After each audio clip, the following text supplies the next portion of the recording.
This is Silph Radio, a Pokemon-centered podcast. I'm your host, Nathan K. Each episode, we discuss a different aspect of the Pokemon universe, and each episode, I have a different awesome person who's awesome in their own different way to help me do that. Today, that awesome person is Briana Joy. Thanks for having me again. And we want to remind you that this is a podcast for adults or adult-minded, mature people who know the difference between reality and fantasy. If you can't handle... Wait. This is an episode about fan theories. So no, you don't have to know the difference between reality and fantasy for this one. But... if you can't handle fuck, shit, bitch, dick, then be elsewhere, because we say those words a lot. So if you can't handle dick, you can't listen to this episode. Your words, not mine. I was going to say right out of your mouth, but never mind that. Anyway. Oh yeah. No affiliation with Pokemon Company or Nintendo or anybody. This is an unofficial production. This is a secret room multimedia production. So please, if you like the podcast, go to Secret Room Multimedia. And like the shit out of us. Secret Room Multimedia. Again, that is secretroommultimedia.com. There's all sorts of podcasts, comics, videos, music, really cool stuff there. We take pride in this, so give us a like. Welcome back, Briana. Yes! We are doing our first sequel. This is the first sequel, right? I think it's the first one with a part 2, so... Sounds good. Well, no, because there's the Electric Tail Pikachu, and you could say, like, the Pikachu's Vacation. Fuck it! It's the first part 2. We're doing Fan Theories part 2. It's been, like, 20, 30 episodes since me and you originally... It's been, like, 30 episodes since... Yeah, it's been a while. If this was the last episode, it would have been 30. So it's been 31 episodes since we've done Fan Theories, Part 1. And now we're doing Fan Theories again. Oh, shit. And we'll see. We've got a handful of fan theories to look at. Disclaimer, I am walking into this totally blind. I'm not literally blind, but, like, I have no idea. I didn't do any research. We're just gonna get some genuine reactions out of me, and... I'll enjoy this as the audience does, having no fucking clue what's going on. Yeah, I just gathered some fan theories, and you know what, Briana? I have no fucking clue what's going on either. We're not prepared. It's fine. We'll make it work. Pokemon is a big franchise with an even bigger fan base. And the fan base really loves thinking about Pokemon, as evidenced by the fact that we've made 46 episodes of this fucking podcast. People give a fuck. Thank God. Along with that comes a lot of overthinking into relatively small corners or larger corners of the game. More like the dark corners. Sometimes. And things that may be hidden beneath the surface and may be intended or may just be fun to think about. So we're going to talk about these. We're going to discuss their merit, their entertainment value. And their traumatic value. Their traumatic value. It's going to happen. Yes. There's going to be some shit that's going to mess me up, isn't it? Maybe. Oh, okay. And then we're going to also discuss whether it's possible that this could have been the intent of the creators, whether it's possible that we think it works as headcanon regardless of intent of the creators, or whether it's just bullshit, or whether it's just fun. Or fucked. Or just fucked. So first, I figured usually we'd start off with the weaker theories and then build up to the bigger ones. But first, we're going to start with one of the most craziest, biggest theories with, like, so much evidence behind it, with, like, such a big argument behind it. Let's just jump right in. The theory goes that Voltorb is really a Haunter which possessed a Pokeball. I could see it. That's it. Yeah. Next theory. Basically, the next one we're going to talk about. Moving on. Agreed. Move on. Okay, so we're not. Is this the whole episode? Like, yeah, seems legit. Next one. We're not starting with the biggest one. All right. Okay, cool. Voltorb is really a Haunter which possessed a Pokeball. Let's talk about that for a minute. The main same eyes seems legit. The bulk of evidence which I referenced is that Voltorb's eyes look like Haunter's eyes. Yes. That's the bulk of evidence. Also, yeah, pretty much. Have you heard this conspiracy theory that JonBenet Ramsey was actually Katy Perry? She didn't die. She grew up to become Katy Perry. That's fucked. There's some pretty intriguing conspiracy theory videos on YouTube about it, and that's about the bulk of their evidence too. Is look at their eyes. They look the same. They have the same eyes. If you say to those eyes, you want an ice cream cone, both of them say yes. So Voltorb, all right. Oh my God. We're just kind of making fun of this theory. Let's actually talk about it, because it is interesting that Voltorb is a Pokemon which resembles a Pokeball, right? Yeah. Why is that? Are Pokeballs modeled after Voltorbs? Or are Voltorbs modeled after Pokemon? Well, I mean, if you think about it, Voltorb is made of metal. A lot of Pokemon that are made of metal, I don't think they come naturally. I think they are man-made Pokemon. And if not man-made, like I don't think or Magnemite possessed. Magnemite and Muck weren't man-made, but they were results from man. Exactly. Gotcha. Okay. So it's kind of like some supernatural shit with like the toxic ooze. Maybe if this here, I'm going to try to give this theory the benefit of the doubt. Okay. A possible origin for Voltorb could be that in the early days of Pokeball technology, when it wasn't as refined as it is now, somebody tried to catch a Haunter or used it to like catch a Haunter. And it fucking merged. And it didn't work, and the button disappeared, and it was stuck in there, and that's fucking terrifying. Because it was a Haunter, it was able to like possess it, and it merged in some way. And they must have fucked it up a few times, because there's obviously more Voltorb than they reproduced themselves. We don't know how ghost Pokemon reproduce. Kill more we do. Things. It is with other Pokemon. We know that. Never mind. But still, they can reproduce with other Pokemon ghost and reproduce their own Voltorb baby. So like, that could be an origin for Voltorb. You just made your own fan theory right off of that. It's honestly not a bad origin for Voltorb. No, not at all. I could see it. It had something to do with early Pokeball technology and it not working exactly right, and the Pokemon just fused sorta, the two. Fused the two. Captured inside. Or maybe even it was the sympathy of the scientists who couldn't get the Pokemon back out, but they didn't want it to just be this empty data. So he looks at me, he's ball. like, you cool like this? All right, cool. Well, cool. They're like, let's at least give this thing its sentience back. Yeah. Like right now it's just stagnant data in a containment device that we can't open. So let's try to build it some eyes. Maybe that's a possible origin for Voltorb. Blew my mind. I mean, Nintendo's taking notes. They're listening in, and they're like, let's put that in the next Pokédex entry. They're taking notes. Hey, as long as you listen to us, I don't give a shit what you do. Moving from there, though, we are going to move on to a pretty crazy bombastic one. Bombastic? I'm using that word. I used it in our last episode, and it's like Mr. Bombastic. Oh, yeah, this guy. Okay. Now, you know what song I like? I was never a big Shaggy fan. Me neither. His voice was like nails on a chalkboard for me. What was the dude's name? But he was the 90s. Eenie Camo. The guy that did Here Comes the Yacht Stepper. Big up the crewing of the area. It's been a long time, Nathan. I don't... Still living like that. I don't know. No, we don't die. Yes, we multiply. Okay, now it's that song was about Voltorbs. Oh, yeah, there you go. Sorry, guys, that was real delayed on my part. I am like anyone test will hear the Jigglypuff sing. Next, we're going to talk about QREM and 9/11. Oh, fuck. That's right, we're talking about 9/11.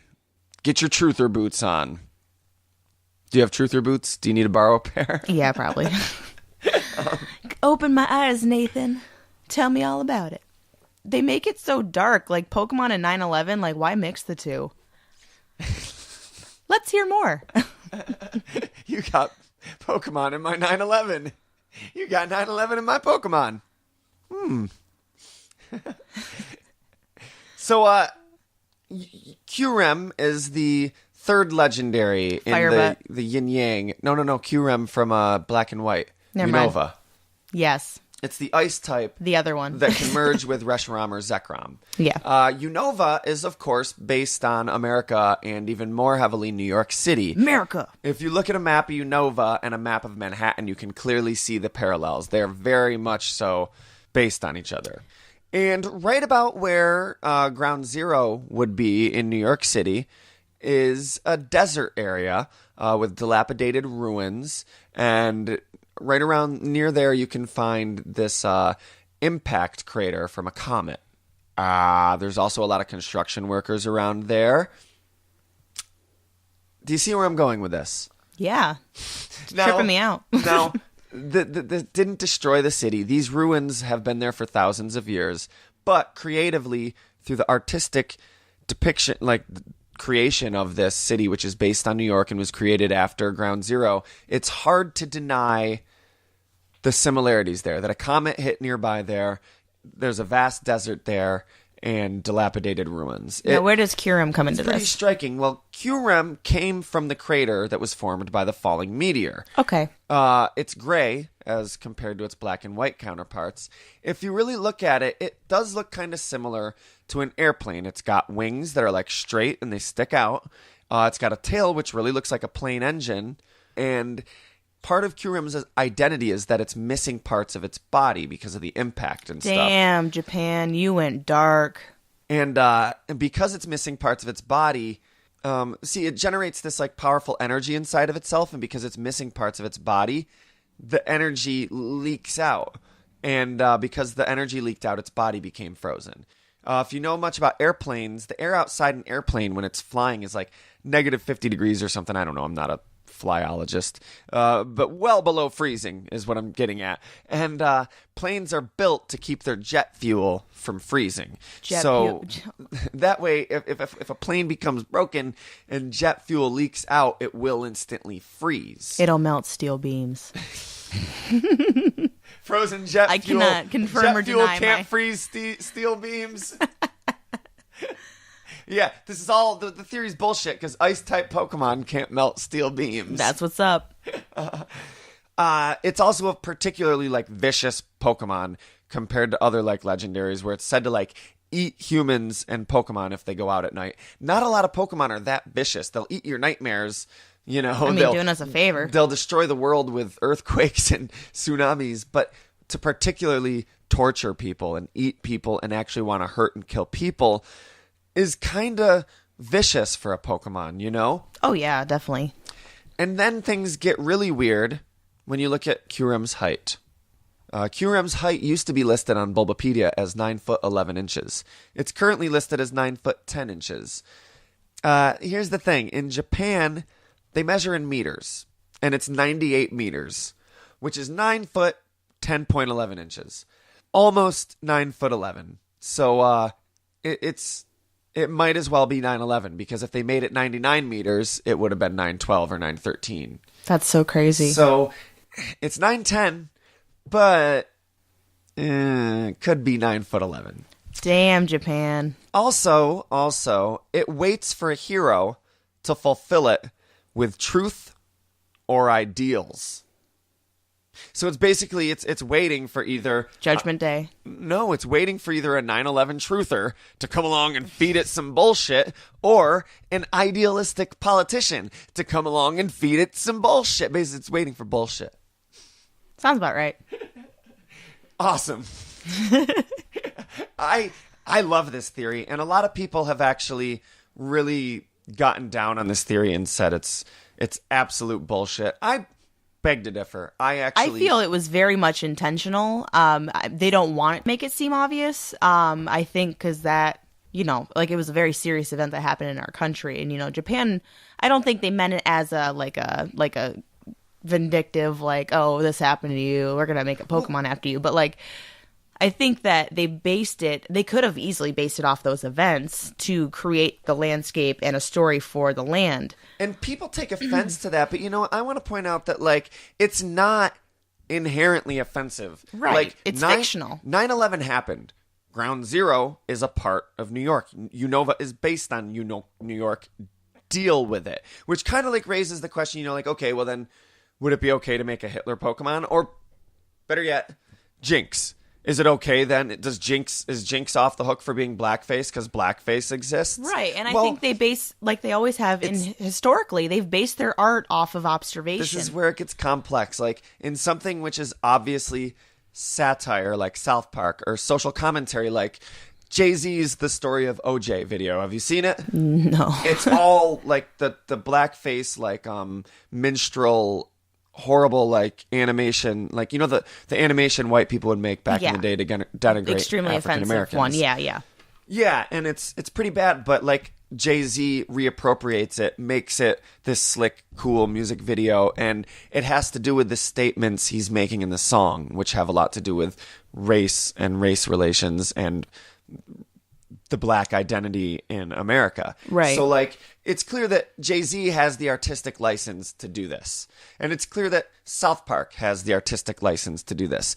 In children's media, which is presented as like straightforward fantasy, which is like very basic, if any, social commentary, it seems distasteful. Yeah. But is that just because of our cultural context? Like if I put the mob in my movie, is it necessary that I explain that they're bad? We don't have to explain that Team Rocket is bad. The mob exists, but it's not offensive that Team Rocket is in Pokemon, even though the mob kills people. Right. Like, but maybe it's because things like race and terrorism are more complex and layered. And I don't know. This is Silph Radio, the Pokemon-centered podcast. I need water. And I think we need to move on because we could be talking about this all day. All right, are you ready for the next one? Let's do it. All right, the next one is that wheezing and coughing, of course, by extension, are man-made. Okay. So, basically, they can be found in Pokemon Mansion on Cinnabar Island. This is the only place they can be found in the wild. And that's the place that scientists created Mewtwo. And maybe Ditto, too, because if you listen to our last fan theory episode, we delved into that. Yeah, maybe Ditto. Coughings and wheezings are both marked with like man-made symbols. They have the little skull and crossbones. Right. Which could have been put there by the scientists who made them as a warning that they're extremely poisonous. And like, the fact that they emit poisonous gas, like just naturally. And like they look like hardened gas. If you look at them, they look like hardened. Yeah. Don't they? Like, like it looks like. I could see what you would mean by that. Yeah. Or a gas molecule. Yeah. Wheezing looks like a gas molecule. Makes How have sense I to never me. known it's like a molecule? Wow. But the fact that they like just puff out poisonous gas is a big problem. Like most poisonous Pokemon have to like bite you or sting you. You know what I mean? In order to poison you. But if there's something that's just floating around this mansion that's like coughing, and you're just a Pokemon trainer walking around, and you're like, huh? Like why 9/11 was an inside job. Why would you keep one? Like, that's what I want to know. You're sleeping one day, and then, like, there's your carbon monoxide death right there. Well, you form a link with your Pokemon. This is a really interesting thing that I want to do a whole episode about poison Pokemon, because the fact that you form a bond with your Pokemon makes certain type Pokemon, like, really interesting to think about. Do you become immune to the toxicity, or do they change the quality and components of their toxicness so it's not toxic to you? Like, do they adapt that so they don't kill their trainer, or it's probably a skill you become have to immune? Build together. Like, right. You probably get pretty sick when you're training poison type Pokemon and build your immunity to it. Like, that's probably either that or it works. You just don't come in contact with it, I think it doesn't affect you at all. Right. I don't think you have an instant bond. That's why there's training. You train, you develop it, But that the fact that they're puffing out poison gas, which is more dangerous than a bite or a sting, would be a reason to put that warning sign. Get out. There's a warning. It's poisonous. Run away. But also, this is Pokemon. I'd buy that those symbols would just be naturally occurring, and in this world, that's why we use them to represent poison. Well, if you look at coughings. spiders, they naturally have markings like that in colors. Yeah, so maybe it comes naturally. Maybe in the world of Pokemon, it'd be sort of like if a spider. If in our world the symbol for poison was that little red double triangle, like Black Widow symbol. Right. And it's like that symbol comes from the fact that a poison spider has it on them. So maybe in Pokemon, the reason we put skull and crossbones on poisonous things is because Weezings have them. Right. But I don't know. This is an interesting theory too, though. There's more. Like, wheezing looks so tortured. Like, coughing is so happy to be. He's just like, cover. I like Pokemon. I like Pokemon too, guys. He's just got like those outturned eyes that he just looks like drunk happy all the time. You guys want to play Pokemon? If he had a voice, that would be it. That would be it. I have a crystal onyx. Ha! Cover. I hope someone makes that their ringtone. Coughing is like really happy to be around and joyful. Like he's just happy to be there, you know? And Wheezing looks like a pregnant coughing, because like maybe that's why it looks so sad, because it's so heavy now. oh, he's miserable. It's all like, kill me. Like some fucking Dr. Moreau shit. It's like totally frowning. Its eyes are sad. It's got another head that's just sad. It just sounds like it's in pain. It looks mutated, like as if they built this Pokemon and it's like, okay, here, we made coughing. All right, that kind of works. But then when it evolves, like man-made Pokemon hadn't been perfected, and it evolves and it's just not. It's like that episode of Family Guy. Abomination of nature. I'm like that episode of Family Guy. I don't even care which one because they all are abominations. Ugh. Like the episode where Stewie makes a clone of himself, and he calls him Bitch Stewie, and he's like he dialed down the intelligence a bit, and that's kind of like how they made Wheezing. I think it's more like in Alien Resurrection, the like just fucked up clones are in the island of Dr. Moreau, the messed up like just science like gone. They didn't plan it right and it didn't work out right and it's they fucked miserable. It up so bad. Like, oh, Wheezing, kill me. A lot of people think it was Team Rocket attempting to recreate or like clone Ghastly. I don't know if this is necessary, but like since Mew is being used as a basis to clone Mewtwo, it would make sense that they might use another Pokemon as a base because that's all we know that they've done in making Pokemon. It's dead anyway. Porygon. Right. But Porygon's a digital Pokemon. To make a biological Pokemon, the only evidence we've seen is that they had a Pokemon as a basis, Mew, and then they made Mewtwo from it. So perhaps they used a Ghastly as a basis and then made a coughing from it. I don't know. Also, a lot of people think Team Rocket created Mewtwo, but I think that's because of the anime, and I'm sorry, but fuck the anime in this regard, 100%. I think what it was is Giovanni funded the research that the doctor performed to create Mewtwo. I think that's what it was. Giovanni funded it. I don't. No? You know what I think? I think that Giovanni, we're moving into the next fan theory. Oh shit, didn't even plan that transition. Wanted, and this is something we discussed already on the podcast in episode 10, but let's do it again. Let's do it again. Giovanni wanted to stop or capture Mewtwo. Basically, Mewtwo is this big, powerful Pokemon, so he either was the good guy, as one theory would go, and was trying to save the world by capturing this destructive Pokemon who only...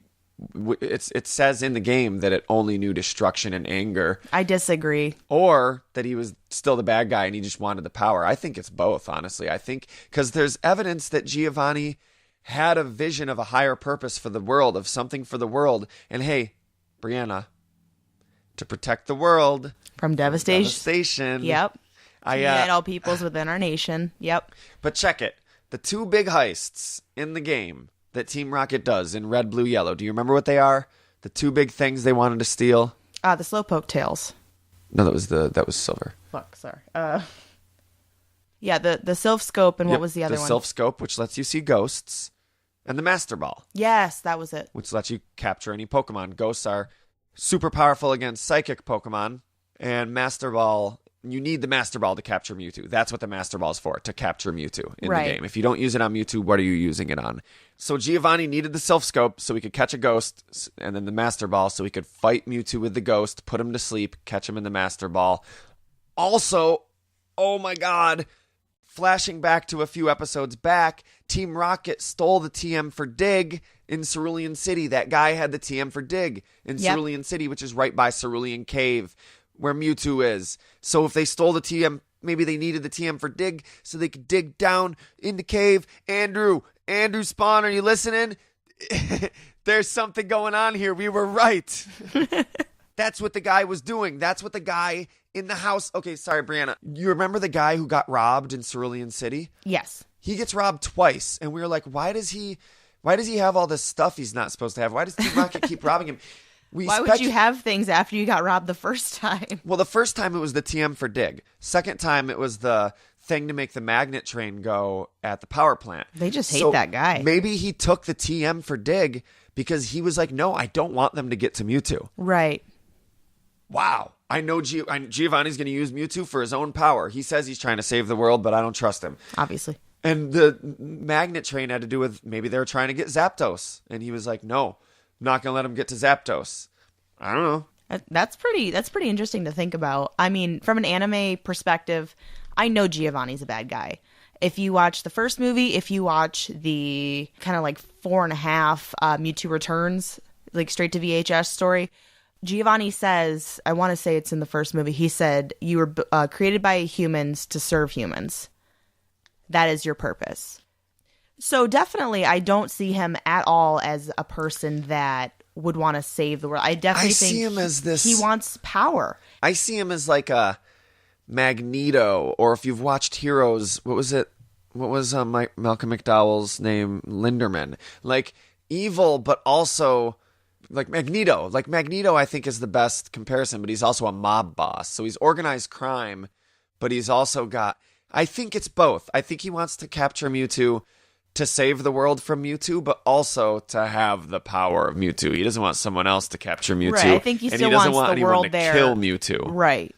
He wants the world still there so he can take over and have ultimate power over that world.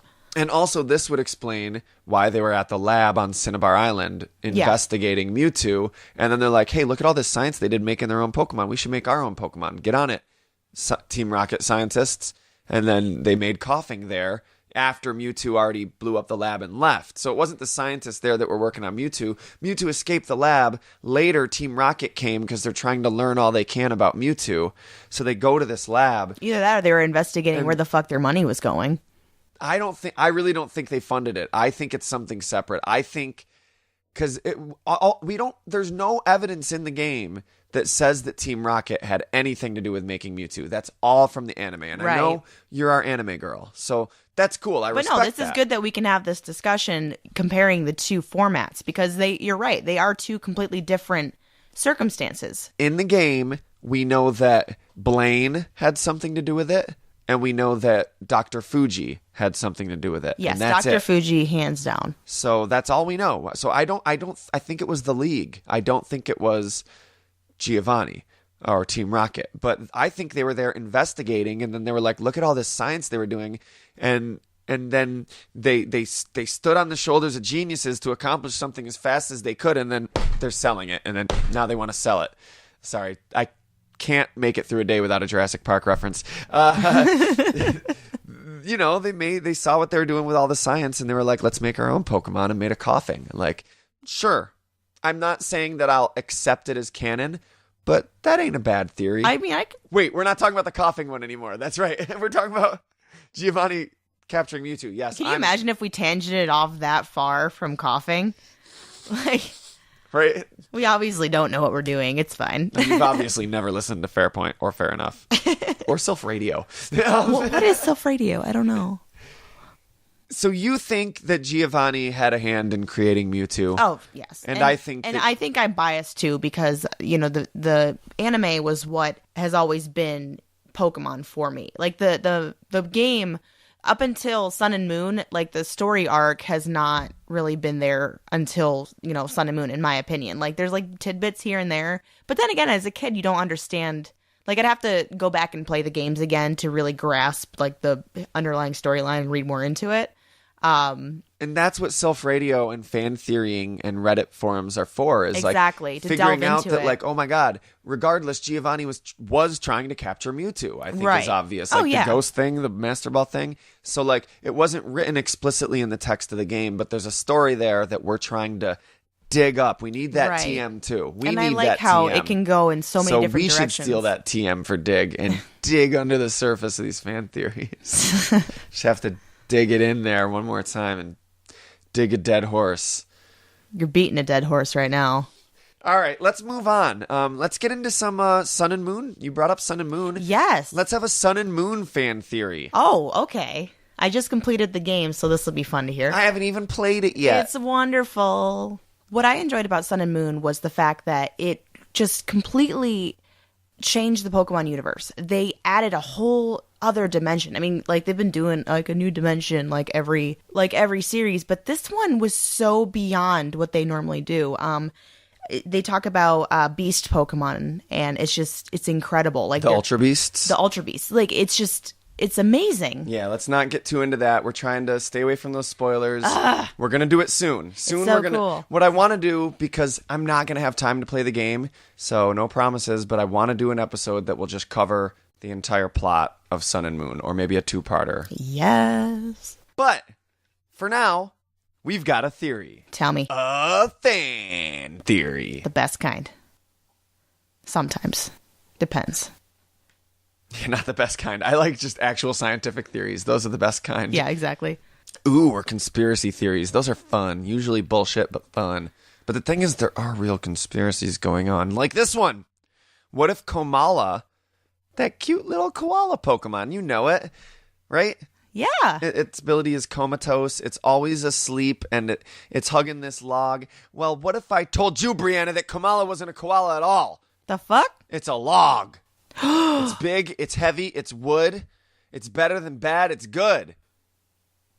Now, is Kamala a stuffed animal being possessed by the log? Kamala is a koala. Okay, there is a koala. Yes. But the idea is that the Pokemon itself isn't the koala. It's the log. Okay, so this kind of reminds me of Mimikyu's story. Because Mimikyu, if you know anything about it, it's we don't know what it looks like. It's covered by a sheet in the shape of Pikachu. So Yeah, it's a little ghost that wears a fake little costume as a decoy. So, like in the anime, which I think is hilarious. If you've not seen the new Sun and Moon anime, once you get over the animation differences, it's pretty fucked up and hilarious. Like Meowth frequently dies in the episodes, and it's Oh, wow. like it's no spoiler intended, but hey, gets you to watch it.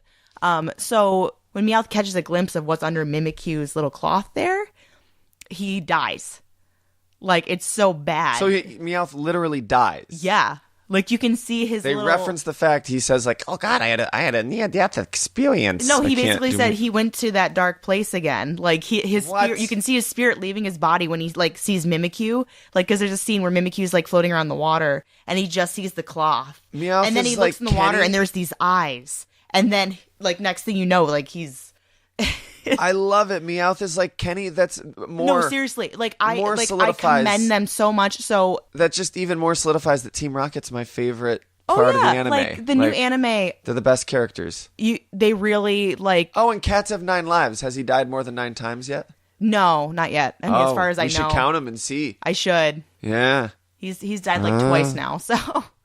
But I think less like Mimikyu and more like Komala is the cloister to the log's Slowbro. Okay.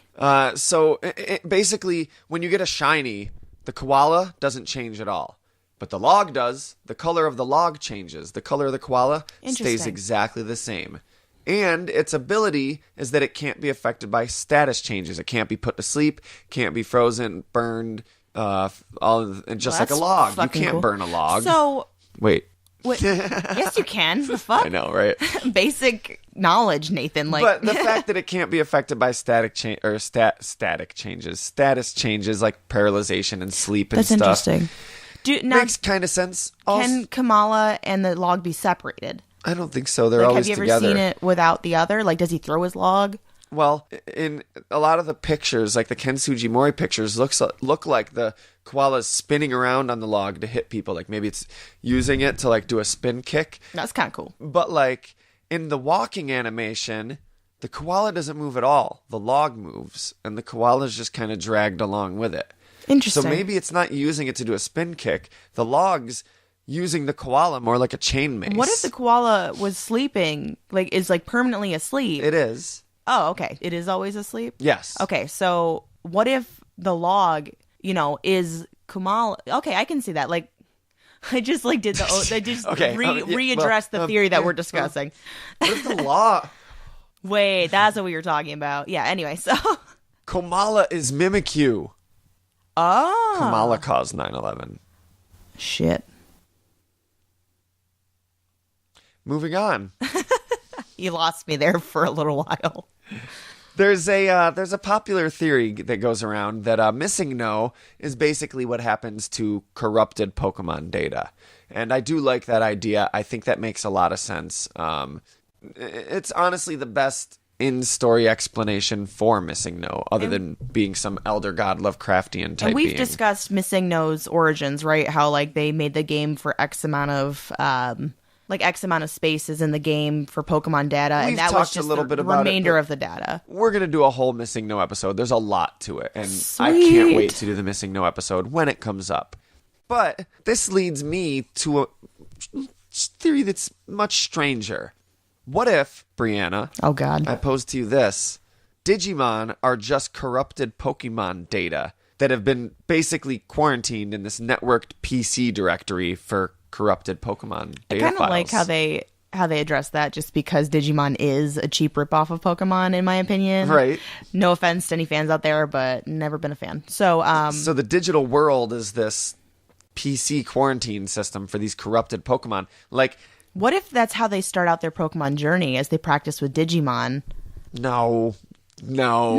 That doesn't happen. Okay. Digimon, they clearly don't cross over. It's in a separate, like, no one knows this is happening in this PC box. But Oh, okay. humans from this other world, I guess. And, like, all Digimon end in Mon, which is like a file extension, like .jpeg. Yeah.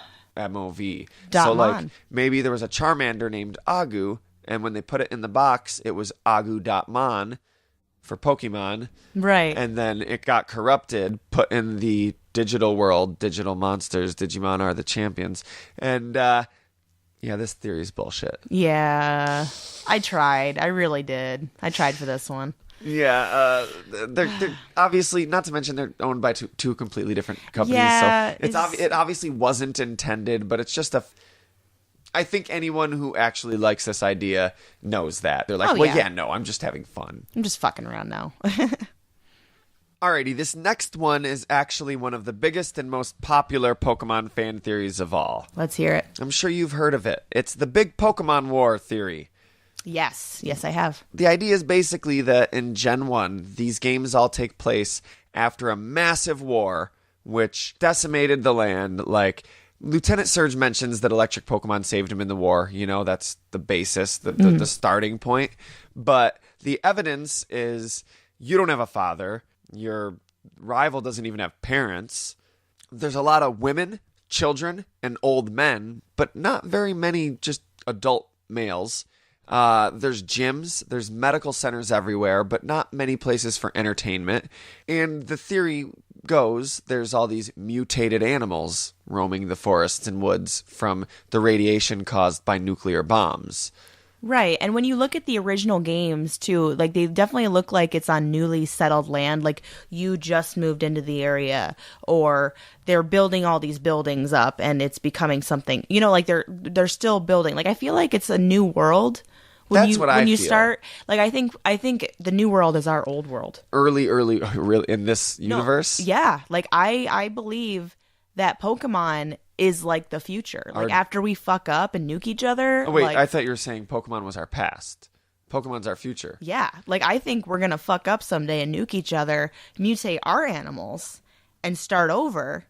Well, that You know what I'm very well saying? might be, because this theory, it's been bandied around for a few years, but there's a new budding theory That that they're gonna goes start making Pokemon. Well, no, that goes hand in hand with it. Oh God, I hope so. Goes bummer. hand in hand with that one. That Pokemon Go, Brianna, that game you're currently playing as we speak. Stop playing it while we're recording. There's no fairy. I can't help it.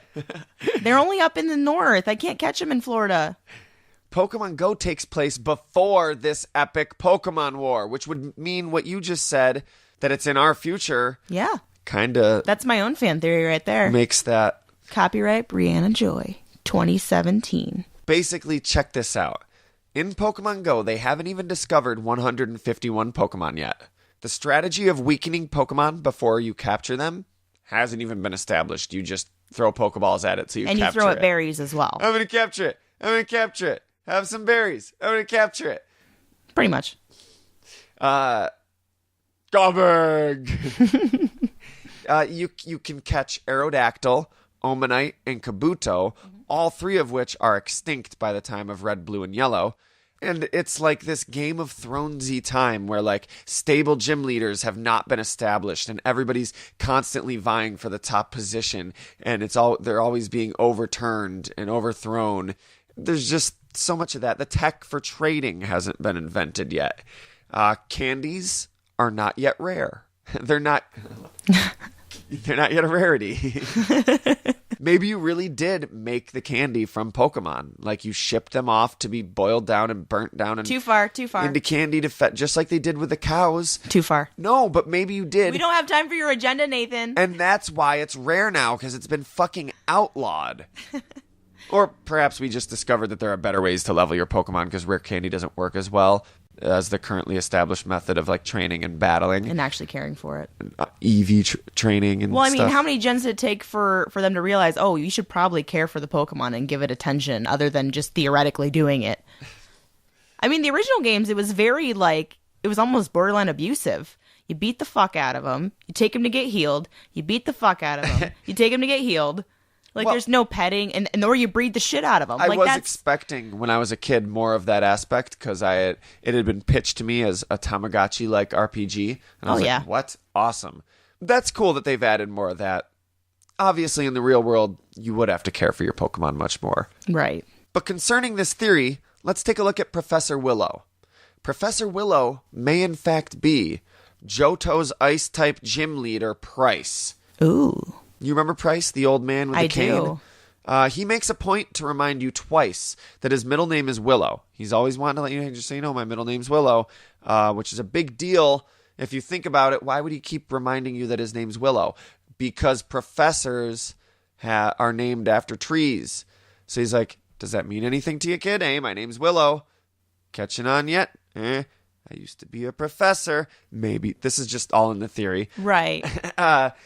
He also says that he's suffered a lot in his life, and he says, like, Willow is tough, but can bend and not break. It is adaptable. So, like, he adapted to life during war, and then, like, adapted to life after war.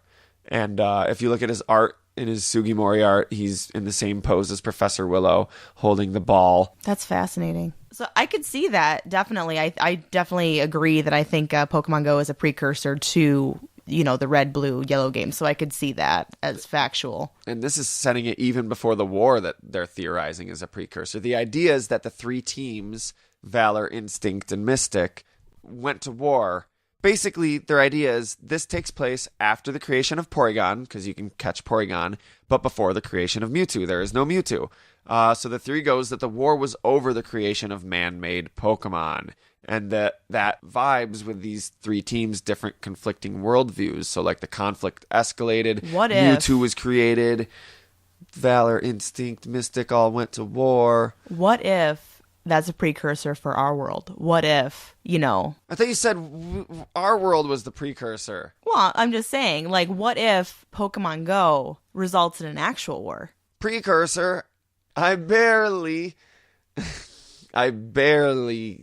can get behind this theory. It's okay. I overthink things a bit. No, please don't start a war over Pokemon, guys. I'm not condoning that. I just wish theory, Pokemon was real, so... I think this all stands, like, there's a lot of really cool evidence. Oh, yeah. That Dr. Willow stuff is cool, but it's just like with real conspiracy theories. If you look too hard, you can find evidence for anything, anywhere. Oh, yeah, definitely. It's confirmation bias. I'm very, as you all know, I'm very easygoing, and I agree with just about anything. So I like to be the positive side of things, but no, I don't condone Pokemon War. So I don't condone any war. Exactly. Pokemon warfare and regular warfare is just never okay.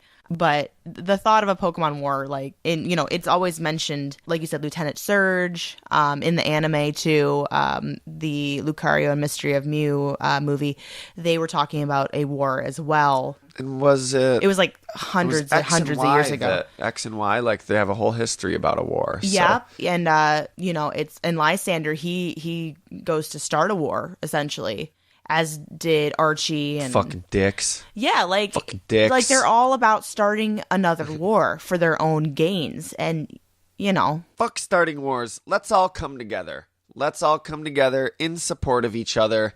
There's something I want you guys to do. I want you to go on Facebook and look up Blast Burn Radio. I want you to like the page, and then I want you to listen to a couple episodes of this new exciting Pokemon podcast, Blast Burn Radio. Yeah, it's definitely a great podcast. It's definitely worth a listen. Yeah, please help show some support to them and help show some support to us. We need you to go like our Facebook page, Silph Radio Podcast on Facebook. Silph Radio Podcast.